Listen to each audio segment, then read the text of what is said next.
Olá, minha família, Lucas de volta com mais um vídeo de astrologia e hoje nós vamos falar sobre o sétimo nakshatra da astrologia védica, Punavarsu. E Punavarsu significa aquela que retorna para a luz. A sua localização é entre 20 graus da constelação de Gêmeos a 3 graus e 20 minutos da constelação de Câncer. Então, essa estrela guarda em sua essência tanto a energia de Gêmeos quanto de Câncer, mas com uma maior tendência para o lado da energia de Gêmeos, pelo fato de que os 3 primeiros padas se localizam dentro desse signo e o último pada fica para o lado do Caranguejo. E as suas 2 estrelas fixas mais brilhantes são Castor e Pólux, que são conhecidos na mitologia grega como as estrelas irmãs, localizadas na cabeça dos Gêmeos, paralelamente nos céus. O seu planeta regente é Júpiter, então é um nakshatra muito filosófico e que adora as crianças e que são protetores das crianças, muito férteis. A sua divindade é Aditi, que é a mãe dos deuses. E Aditi é conhecida como a deusa da prosperidade material e do compartilhamento sem discriminação de conhecimento e de recursos. O seu símbolo é o arco e a aljava. E a aljava é na verdade, um estojo onde nós guardamos a flecha depois que arremessamos. Então, o arqueiro arremessa a flecha e depois ele pega, guarda de volta no estojo, arremessa novamente. Então, é um nakshatra conhecido como Chara, porque ele é muito rápido como a flecha, mas ele vai e volta, vai e volta. Então, essas pessoas podem ser muito fãs de viagens e de conhecer e desbravar o mundo, mas elas sempre voltam para casa, elas sempre voltam para o seio da família. Os seus gunas inicia Rajas, se desenvolve Sattva e termina Rajas. A motivação é adquirir matéria, então é um nakshatra muito próspero e a sua motivação é Artha. O animal totêmico é a gata. Então, caso você esteja trabalhando com o sistema de kutas, que é uma das técnicas utilizadas em astrologia védica para compatibilidade amorosa de nakshatras lunares, os 2 iones ou totens devem ser compatíveis entre as 2 pessoas para que haja compatibilidade sexual, tá certo? A sua Shakti é a força para adquirir riqueza e substância. A base celeste é o vento, a base terrestre é a umidade e as chuvas, e o resultado é a revitalização das plantas. Eu gostaria de falar sobre este nakshatra a partir das 2 estrelas fixas, Castor e Pólux, que são conhecidas na mitologia grega como os irmãos gêmeos, aqueles que carregam a bondade. Castor se localiza a 26 graus de Gêmeos e Pólux a 29 desse signo. Então, eles ainda estão dentro de Gêmeos. E eu realmente não entendo por que os astrólogos ocidentais dizem que Castor e Pólux estão no signo tropical de Câncer do Caranguejo, sendo que não há Primeiramente, nenhuma motivação astronômica para isso, porque quando nós usamos o auxílio de um telescópio, ou não é qualquer pessoa que tem poder aquisitivo de ter um telescópio, mas ao menos um aplicativo de smartphone que serve como telescópio, faça isso. Você já pode fazer isso e você vai ver claramente que Castor e Pollux são duas estrelas localizadas na cabeça dos Gêmeos. Então, não tem nenhuma motivação astronômica para considerá-los como estando dentro do Caranguejo. E quando a gente olha pelo lado mitológico, Castor era conhecido como o irmão mortal e Pollux como o irmão imortal. Então, Castor dá habilidades de montaria, porque ele era um cavaleiro. Então pode dar um intelectual arrojado e honrarias e fama que acontece de repente, mas decadência, porque é o irmão mortal. Então veja se você não tem planetas a 26 graus de Gêmeos sideral, se você tem essa estrela fixa proeminente. E Pollux era o irmão imortal, como eu disse, e ele tinha habilidade de luta e praticava boxing. Então, veja se você não tem planetas a 29 graus de Gêmeos, porque Pollux dá habilidade de desbravar as coisas e coragem, mas um coração cruel e um coração frio. Então, na visão dos Vedas, essas duas estrelas fixas eram a dualidade entre o masculino e o feminino, porque quando acontece de o masculino fornicar com o feminino, gera-se filhos. Então, Gêmeos é conhecido como Mituna. Do sânscrito, Mituna significa intercurso sexual. Então, Punavasu é realmente o nakshatra que guarda, em essência, toda a inteligência do signo de Gêmeos.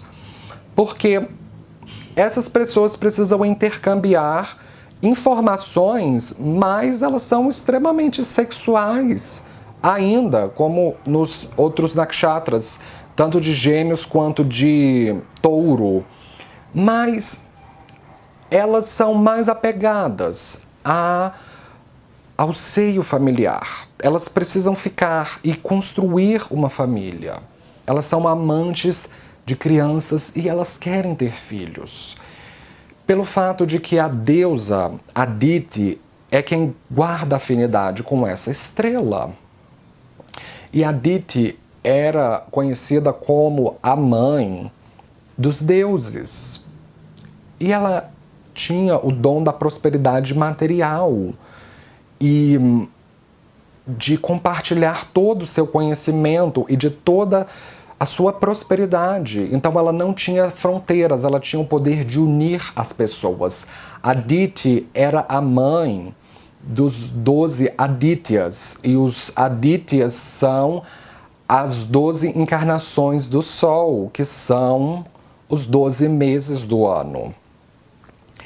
E Punarvasu tem associação com os 8 Vasus, que são também os filhos de Aditya. E os Vasus são os 8 princípios universais, que são o fogo, a terra, o ar, a água, o espaço ou o éter, o sol, a lua e as estrelas, que é tudo o que compõe o universo, tudo o que dá causa para o universo. Então, este nakshatra é muito próspero.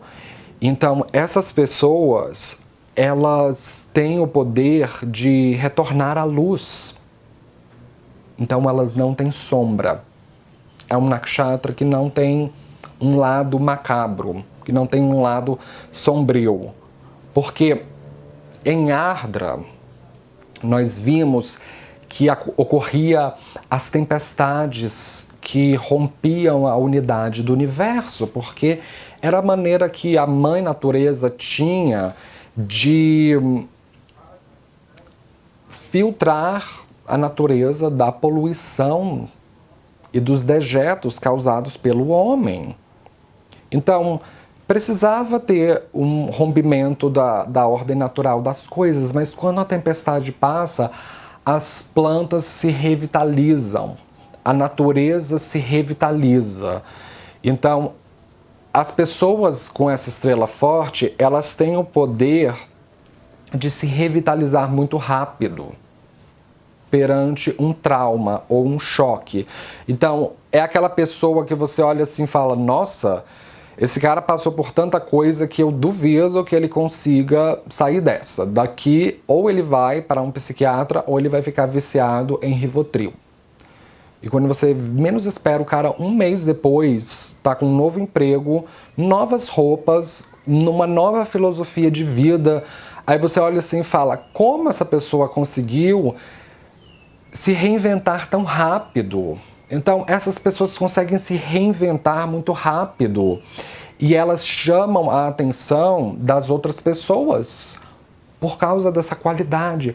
Então, as pessoas querem chegar perto delas e pedir conselhos. Em situações extremas, em situação de crises, elas são boas em aconselhar as outras pessoas. Mas elas não são mesquinhas com nada. Então, do que elas têm de recursos intelectuais, elas não gostam de reter para elas. Elas gostam de espalhar aos 4 cantos do mundo informação. E, na minha opinião, Purnavarso parece muito com o Nakshatra em oposição, Purvashada em Sagitário, que tem a simbologia do leque, que representa abanar informações para o mundo. Então, eles gostam de formar a opinião das pessoas, eles são bons formadores de opinião. Eles são pessoas filosóficas, que estão constantemente buscando a verdade, mas essa busca acaba terminando na espiritualidade. Então é um nakshatra com um potencial de se espiritualizar muito cedo. E elas gostam muito de viajar, porque as viagens é uma oportunidade para elas conhecerem o país delas, para elas conhecerem a cultura delas, os outros idiomas, os outros sotaques, os regionalismos, os costumes de cada povo, inclusive viagens internacionais.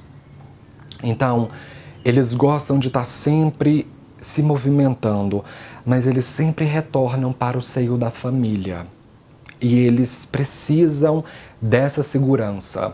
Só que quando eles se tornam mais velhos, eles querem ter a própria família, principalmente se a Lua ou Vênus estão aqui, ou se o regente da casa 5 esteja aqui. Elas são adoradoras de crianças. Elas adoram estar na companhia de crianças e podem ser inclusive pedagogos. Caso o regente da casa 10 esteja aqui, elas são mais felizes quando elas podem criar crianças ou quando elas podem educar as crianças para um país melhor. Então, este nakshatra aprecia e valoriza muito a educação. E uma outra coisa é que eles são extremamente leves, aprazíveis, agradáveis, então eles perdoam com facilidade. E às vezes esquecem com facilidade. Então, eles são facilmente perdoados pelos defeitos deles e as pessoas gostam de estar perto de vocês, mas me parece que as pessoas veem mais um elemento de maternidade ou de paternidade em vocês. Porque vocês compartilham afeto, vocês compartilham recursos e não é um nakshatra muito preso a dinheiro. O pouco de recursos que eles têm, eles vão utilizar para a educação, mas eles não têm essa ânsia de acumular financeiramente ou ambições de serem milionários, como o nakshatra precedente, Ardra. Eles são um pouco mais simples porque eles entendem que para para você ser feliz, você precisa de muito menos. Puna significa de novo e Vasu significa brilho, luz. Então é sempre retornar à luz. É algo que não tem origem, é algo que não tem término. Então eu gosto de associar a sequência de Fibonacci como refletindo a essência deste nakshatra, porque a sequência de Fibonacci é uma sequência matemática que ela não tem fim, ela se desenvolve e cresce dentro de si mesma. Então, Aditi tem afinidade com Punavarsu porque ela é aquilo que não tem fronteira.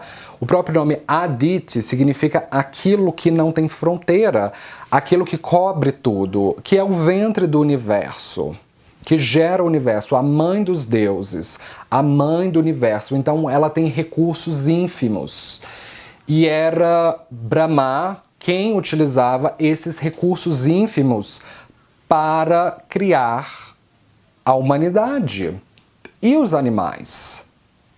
Então, Aditi é a mãe dos filhos de Brahma. E um dos filhos de Brahma é Daksha. E de acordo com os Rigvedas, Daksha, em algum momento da história, aparecia como o pai de Aditi. Então, Aditi gerava Daksha, que era o seu filho, mas em algum momento Aditi voltava em outra encarnação como a filha de Daksha. Então, existe um eterno retorno aqui, algo que não tem fim. E Aditi é o contrário da sua irmã, que era Diti, que representava a separação. Ela era a entidade que governava os antideuses.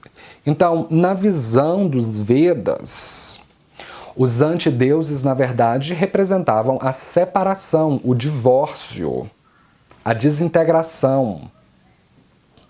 E isso era um elemento não divino. Então, Diti era não divina. E Aditi era divina, porque ela representava a união. E a união reflete Deus. E Deus é refletido em Aditi, que é a mãe de Deus. Então, ela era mãe de Vishnu também.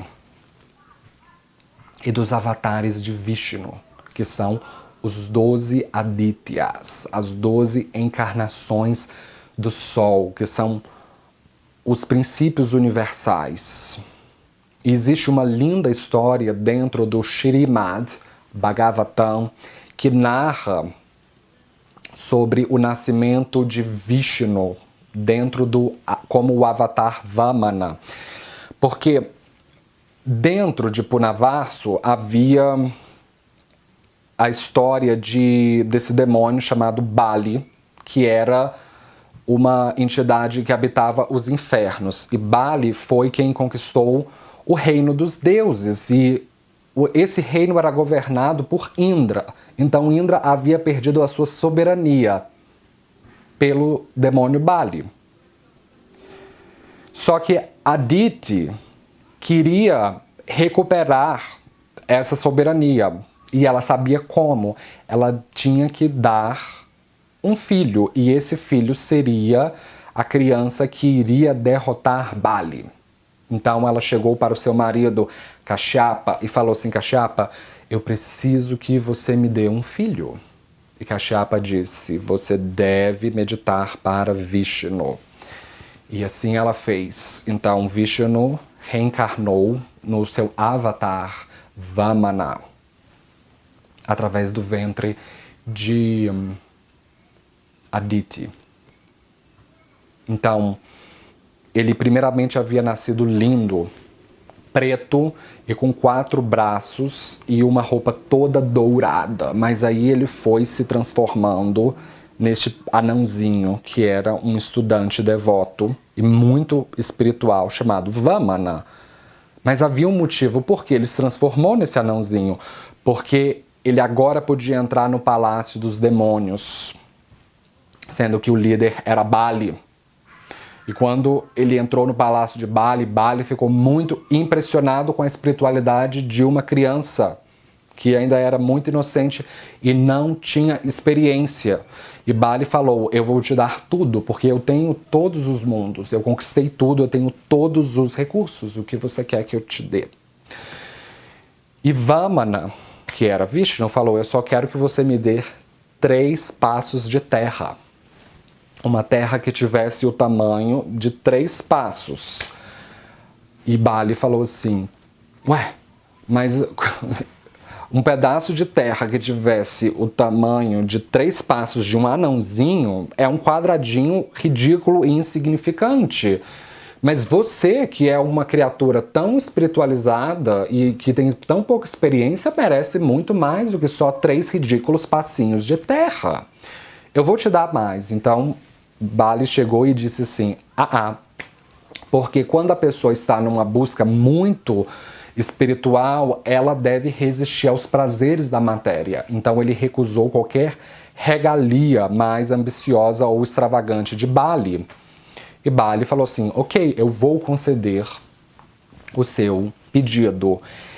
Só que quando ele ia conceder, havia essa guru, que era na verdade a conselheira de Bali, Shukra. E Shukra é o nome em sânscrito para Vênus. Então a Vênus era a conselheira dos demônios, que na verdade eram a humanidade, que habitavam o plano material. E Vênus falou: você é um tolo, porque só você não descobriu que esse menino é na verdade o avatar de Vishnu, filho de Aditi e o irmão mais novo de Indra, que também era filho de Aditi. E Indra era o rei dos deuses, o temido rei dos deuses. Se você conceder esse pedido, esse vai ser o nosso fim.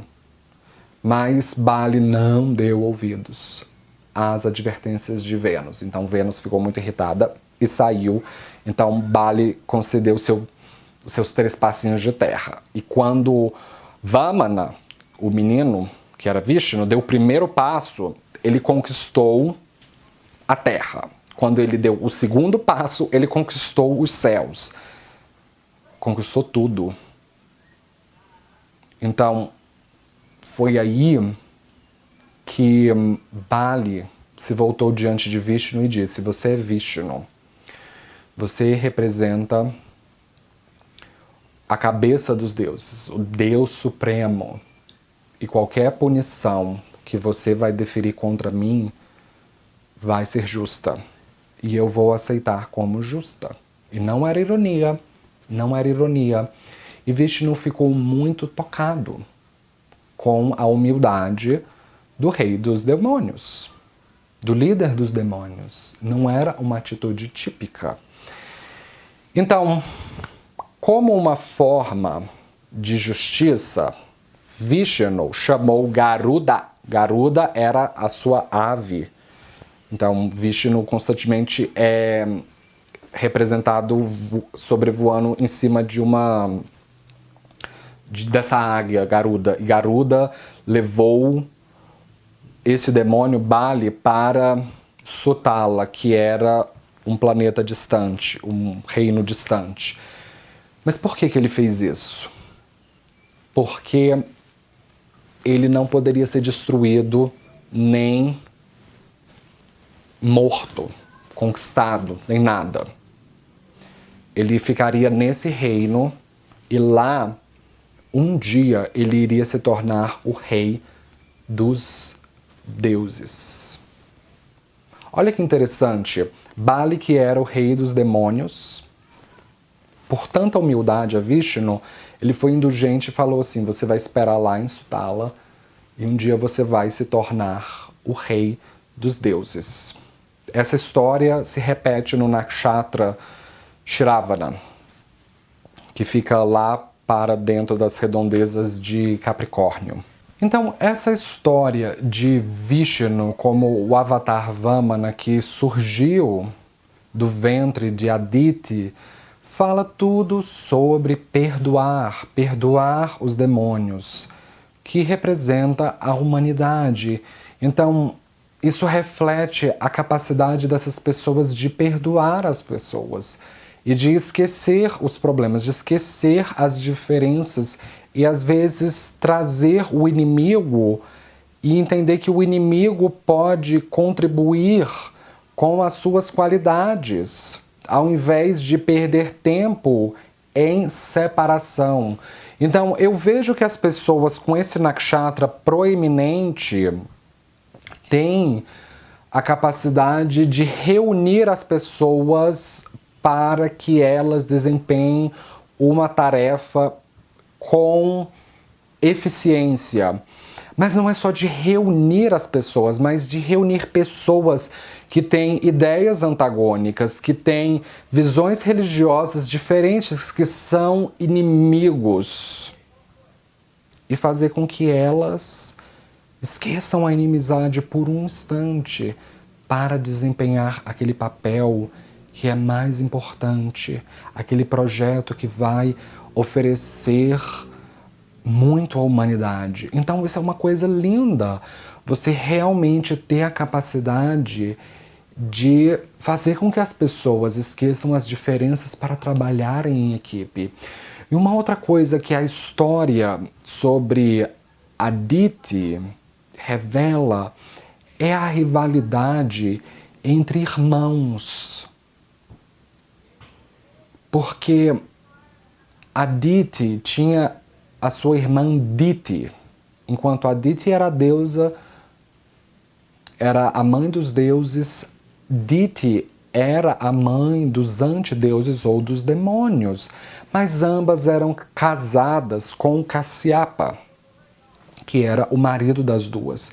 Então, sempre que Aditi gerava uma criança, ela gerou o Vishnu 7 vezes, segundo Mahabharata. Outras visões do Devi Bhagavatam dizem que ela foi devota de Vishnu por 12.000 anos. Então ela sempre oferecia o seu ventre para gerar o deus dos deuses.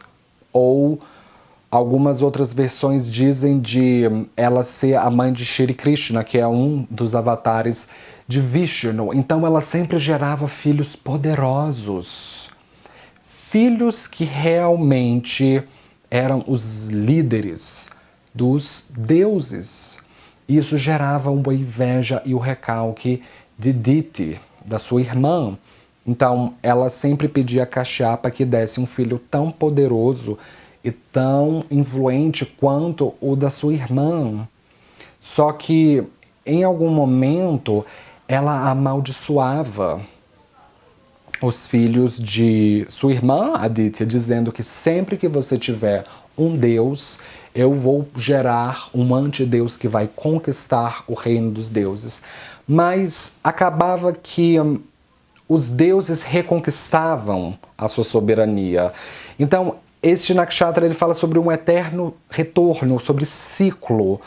Enquanto os deuses ganham soberania, eles perdem pelos antideuses. E os antideuses agora adquirem soberania e vai lá os deuses e recuperam a soberania e destrói os antideuses.